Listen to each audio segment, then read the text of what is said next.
咱这整天东奔西跑啊，今天终于接个家门口的单儿啊！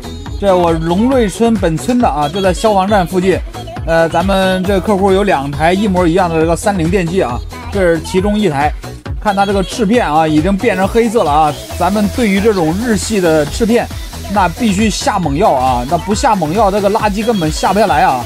因为他们这种风干的工艺啊，它可以保证你平时吹的时候啊，翅片上这个垃圾啊都固化在上面啊，可以保证你10多年啊也不会说性能上产生太大的影响啊。像咱们国产现在那种烤蓝的工艺啊。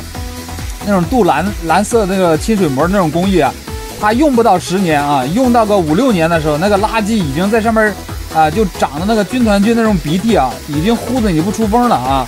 它不像这种日系的，即使说它黑咕隆咚的颜色了，其实它还是能透气儿的啊。但是说我呢对于这种空调啊，这种颜色我是不能接受的啊。它上面这些垃圾啊，我一定要给它处理下来。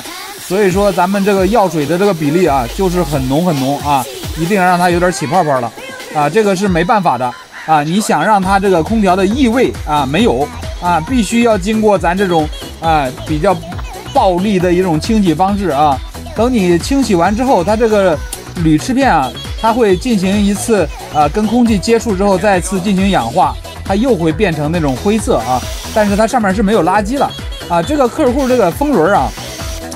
已经脏到啊，中间这一段不出风了啊！这客户找咱清洗啊，主要原因也是这个啊，它空调已经不怎么制冷了，因为它冷风吹不出来了嘛，啊，就是这个风轮这个从中间啊左右大概1、2个手的位置啊，它都是不出风的啊。来的时候我试过了，真的不出风啊，它这个风轮太脏了。咱们这样洗呢，肯定是洗不干净的啊。后期我也是按住风轮使劲冲啊。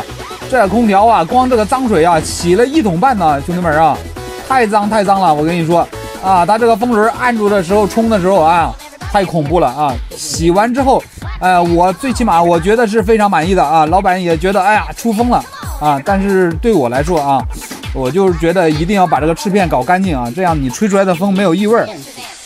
搞完之后啊，咱们又帮客户把这个外机给它清洗一下。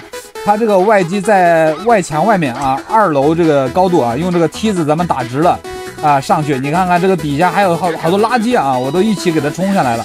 它那个台子上好多垃圾啊。